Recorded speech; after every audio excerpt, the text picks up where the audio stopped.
लोग कहते हैं कि संत रामपाल जी महाराज जी से तो जिनके पास शिक्षा नहीं है, पढ़े लिखे नहीं है, वो छोटी कौम के हैं, ऐसे कई प्रकार के कमेंट आते हैं। वो लोग ही संत रामपाल जी महाराज जी से जुड़ते हैं, उनके लिए आप क्या कहोगे? जी, मैं एजुकेटेड हूँ, पोस्ट ग्रेजुएट हूँ।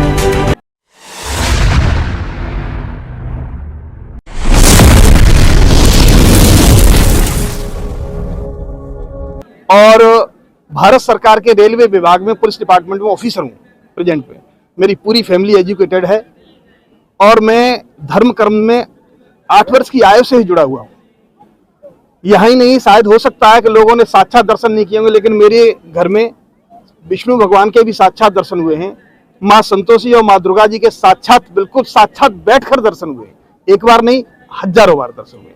लेकिन ये जितने भी देवी देवगण, मेरा अनुभव ये कहता है, मैं दुनिया की नहीं मानता हूँ, लेकिन मेरा अनुभव ये कहता है कि जितने भी देवी देवगण हैं, ये मेरे अनुभव से भूत प्रेत ही हैं, कभी कुछ भला नहीं कर सकते किसी का। क्योंकि मैं जब पूरा जीवन दे दिया, भक्ति साधना करने के बाद ही मुंह में पानी की बूंद जाती थी। जब तक पूजा अर्चना विधि विधान नहीं कर ले, तब तक पानी की बूंद नहीं आए। फिर भी मेरी समस्या का निवारण किसी देवी देवगण ने नहीं किया। 22 साल चैत्र की नवरात्रि, क्वार की नवरात्रि, पूरे विधि विधान के साथ एक लौंग के जोड़े पर जो है उपवास किया है, लेकिन उसका अर्थ, उसका फल 0, नील बटा सन्नाटा। इसलिए संत रामपाल जी महाराज के सानिध्य में जो भी व्यक्ति आता है, वो पूरी तरह से ज्ञान को समझ कर आता है। और यही नहीं, 4 वेद, 18 पुराण, 6 शास्त्र, श्रीमद् भगवद गीता, रामायण, कहीं से भी मेरे साथ आप शास्त्रार्थ कर सकते हो, क्योंकि मैंने बचपन से ही इन शास्त्रों का अध्ययन किया है, पढ़ना है। 26 साल कंठस्थ रामायण गाई है, किसी भी तर्ज में 26 साल तक गाई है।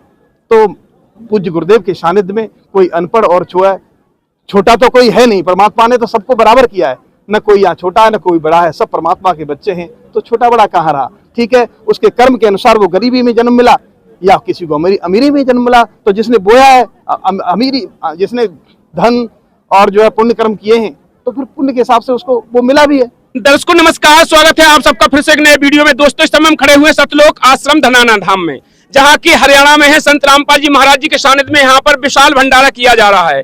यहाँ पर दूर दूर से श्रद्धालु आ रहे हैं। इसी प्रकार हमारे सामने एक भाई हैं, इनसे बात करने की कोशिश करते हैं, इनसे बातचीत करते हैं। चलिए, नमस्कार सर जी। सत्साई जी। सर जी, क्या नाम है आपका? सर जी, मेरा नाम रामकिशन दास है। कहाँ से हैं सर जी आप? मेरी जन्म स्थलीय डिस्ट्रिक्ट फिरोजाबाद, यूपी स्टेट। अब मेरा जीवन व्यापन गुजरात स्टेट डिस्ट्रिक्ट वलसाड़ में लगभग 35 वर्ष से वहाँ पूरी तरह से सेटल हूँ। जैसे कि आप गुजरात में रह रहे हैं और गुजरात में बहुत से लोग वहाँ पर भी भक्ति पूजा पाठ करते हैं, तो आप भी करते होंगे। तो आप कौन सी पूजा पाठ करते थे पहले से? परमात्मा की शरण में आने से पहले लोक वेद की भक्ति करते थे। ब्रह्मा विष्णु महेश, माता दुर्गा, माँ संतोषी जी। मेरे घर में मेरी पत्नी को माँ संतोषी जी का 98 में साक्षात्कार प्रकट हुआ था। 98 से करीब 22 वर्ष हमने माँ संतोषी जी की भक्ति की। लाभ तो कोई 1 पैसे का हुआ नहीं, लेकिन कष्ट इतने हुए कि जिनका वर्णन करना मुश्किल है। और परमात्मा की शरण में, पूज्य गुरुदेव की शरण में भी आने का कारण केवल जो है वो कष्ट ही है हमारे। 2019 अक्टूबर 2019 अक्टूबर का महीना था, तब से इतने भयंकर कष्ट, एक एक पल जीवन के लिए हम तड़फे। हमारे संज्ञान में, मैं भारत सरकार में रेलवे विभाग में पुलिस विभाग से बिलोंग करता हूं, सर्विस करता हूं, आज ऑफिसर रैंक पर हूं। बहुत सारी जगहों पर आना जाना मेरा रहता है और बहुत सारे धर्म स्थलों पर भी आना। धर्मस्थल कोई भी देखा वहाँ दंडवत प्रणाम करना और पूजा अर्चना करना, ये मेरी नीति थी, बचपन से ही नीति रही है। तो जब मेरे घर पे मेरे ऊपर जब कष्ट आए, तो कोई बाकी छोड़ा नहीं। द्वारका धाम, मथुरा धाम, या फिर जो भी मेरे ध्यान में जहाँ जहाँ मेरी पहुँच हो सकती थी, कोई भी धार्मिक स्थल बाकी छोड़ा नहीं जहाँ पर मैं मेरी वाइफ को लेकर मेरी परेशानी का निवारण करने के लिए लेकर नहीं गया हूँ। लेकिन मुझे कहीं किसी प्रकार की कोई राहत मिली नहीं। बहुत सारे पंडा, मुल्ला, मौलवी, बहुत सारे जो है भक्त, ओझा, अनन्य लोगों के पास भटका। बहुत सारे जो है इतना खर्चा किया जो मेरी औकात नहीं थी, उससे भी बढ़कर मैंने खर्चा किया, लेकिन कोई किसी प्रकार की कहीं राहत नहीं। मेहंदीपुर बालाजी के नाम सुनता था बहुत सारे लोगों के मुँह से। मेहंदीपुर बालाजी गया, वहाँ पर गेस्ट हाउस बुक किया, 5 दिन गेस्ट हाउस लेकर रहा। वहां पर प्रेत साक्षात दर्शन दे रहा। उनके मेरी वाइफ के गले में एक ताबीज बंधा हुआ था, बोले इस ताबीज को निकाल के फेंक दो, ठीक हो जाओगे। वो ताबीज को निकाल के फेंका, बातचीत कर रहा है और देख रहा है, लेकिन जो है घर जैसे ही आए तो उससे भी ज्यादा और बुरी हालत। बहुत बुरी हालत। जब कहीं कोई राहत नहीं मिली तो मेरे फादर इन लॉ ससुर साहब परमात्मा से जुड़े हुए थे, उन्होंने कहा कि आप यहाँ आओ, इस पृथ्वी पर तुम्हारी समस्या का कोई निवारण नहीं हो, कहीं निवारण नहीं हो सकता। आप इस पृथ्वी पर स्वयं पूर्ण परमात्मा संत रामपाल जी महाराज जी के चोले में आए हुए हैं, आप उनसे नाम उपदेश प्राप्त करो, तभी तुम्हारी समस्या का समाधान होगा। मैं लालन पालन में, दिवाली का पीरियड था 2021, मेरी ससुराल गया। ससुराल मेरी शोकाबाद उत्तर प्रदेश जिला फिरोजाबाद में है, जहाँ पर मेरे फादर इन लॉ ने पूज्य गुरुदेव के डिस्ट्रिक्ट नामदान सेंटर से मुझे नाम उपदेश दिलाया। और नाम उपदेश लेते ही विदिन 2.5 घंटे के अंदर जो पैर में सूजन थी जबरदस्त, 2.5 घंटे के अंदर मेरी वाइफ के पैर की सूजन खत्म हो गई और आराम से उनका खाना पीना बिल्कुल जो व्यवस्था थी वो सब कुछ अच्छी तरह से आनंद से चलने चालू हो गई। तब से मालिक की शरण में आने के बाद सुख, सुख का वर्णन करना बहुत मुश्किल है, क्योंकि जो है वर्णन करने जाएंगे तो 10-20 घंटे का इसमें अपलोड करना पड़ेगा, तब जाके उन सारे सुखों का जो है वर्णन इसमें हो पाएगा। लोग कहते हैं कि संत रामपाल जी महाराज जी से तो जिनके पास शिक्षा नहीं है, पढ़े लिखे नहीं हैं, वो छोटी कौम के हैं, ऐसे कई प्रकार के कमेंट आते हैं, वो लोग ही संत रामपाल जी महाराज जी से जुड़ते हैं, उनके लिए आप क्या कहोगे? भगत जी, मैं एजुकेटेड हूँ, पोस्ट ग्रेजुएट हूँ और भारत सरकार के रेलवे विभाग में पुलिस डिपार्टमेंट में ऑफिसर हूँ प्रेजेंट में।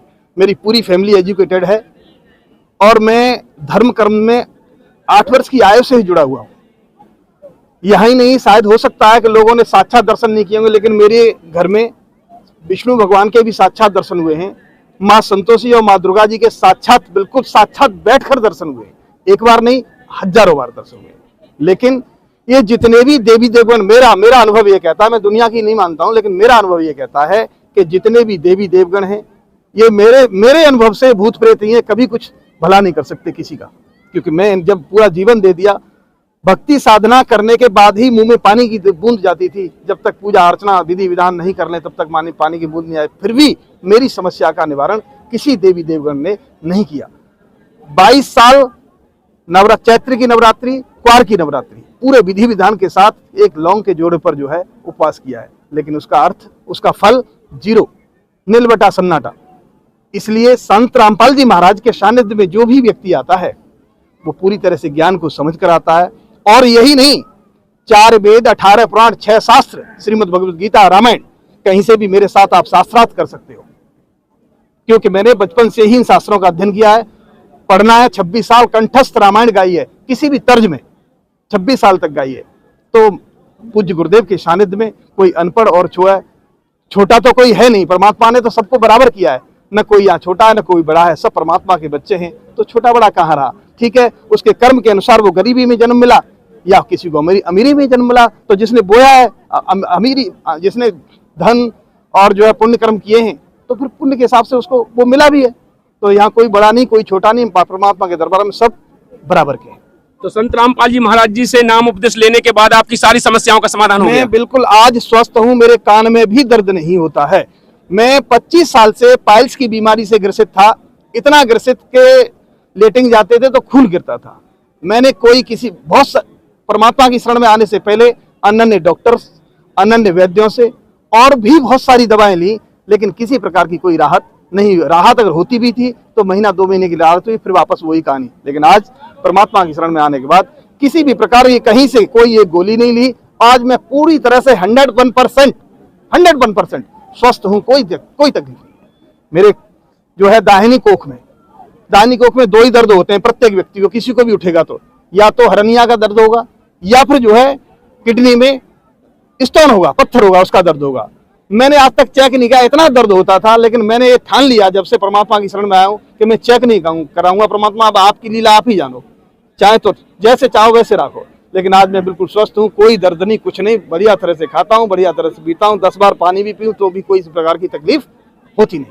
बहुत दर्द था, मेरे से सहन नहीं होता था, और बिल्कुल आश्वस्त हूँ। जो लोग पढ़ लिख करके नौकरी जॉब पा लेते हैं, वो लोग कहते हैं कि सब कुछ मिल गया है, उनके पास पैसा हो जाता है, वो कहते हैं क्या जरूरत है भगवान की, क्या जरूरत है, मोक्ष यही है। वो कहते हैं सुख है तो मोक्ष है, पैसा है उनके पास, गाड़ी है, बंगला है, कोठी है, सब कुछ है, तो उनको क्या भक्ति की जरूरत है। वो लोग कहते हैं भक्ति करके क्या करना है, उनसे क्या कहोगे? भगत जी, ये अज्ञानता के प्रश्न हैं, ये उनके जो ऐसी सोच है, अज्ञानता बस सोच है। आज हमें यदि कुछ मिल रहा है तो हमारे असंख्य जन्मों में कभी परमात्मा से हमारे जो है मुलाकात हुई है और परमात्मा की दी हुई भक्ति हमने की है, उसके पुण्य हमारे अकाउंट में जो डिपॉजिट है उसके अनुसार आज हमें सब कुछ प्राप्त है। जैसे उदाहरण बताता हूँ एक, आज मैं भारत सरकार के उपक्रम में काम करता हूँ, नौकरी करता हूँ, तो मेरे अकाउंट में पेमेंट आती है हर महीने, और पेमेंट आती है तो मेरे अकाउंट में आज चाहे मैं मौज करूँ, गाड़ी खरीदूं, बंगला खरीदूं या कोई अन्य सुख संपत्ति की साधन खरीद सकता हूँ, क्योंकि मेरे अकाउंट में पैसा है ना। इसी तरह प्रत्येक मनुष्य के, प्रत्येक जीव के अकाउंट में, चाहे वो चींटी हो, चाहे हाथी हो, चाहे मनुष्य हो, पुण्य और पाप के अकाउंट केवल मनुष्य योनि के ही काउंट होते हैं। तो प्रत्येक जीव के अकाउंट में पुण्य और पाप जो है डिपॉजिट है। अगर किसी के अकाउंट में ज्यादा पुण्य डिपॉजिट है तो उसे ज्यादा सुख मिला हुआ है।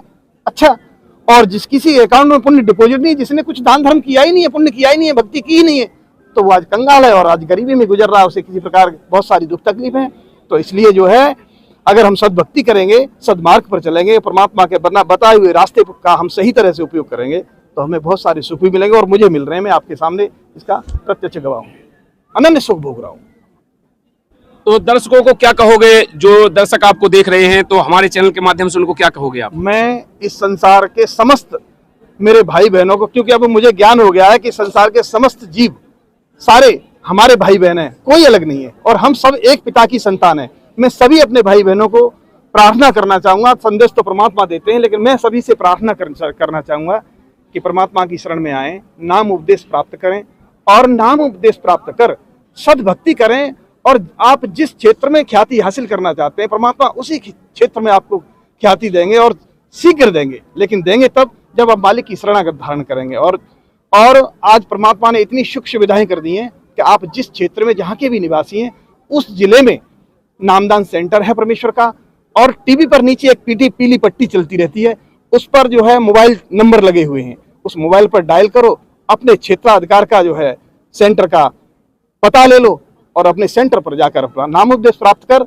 सद्भक्ति करो, और अपने जीवन को सफल बनाओ, उज्जवल बनाओ। यही प्रार्थना करना चाहूंगा सर। धन्यवाद सर जी। सत साहिब जी।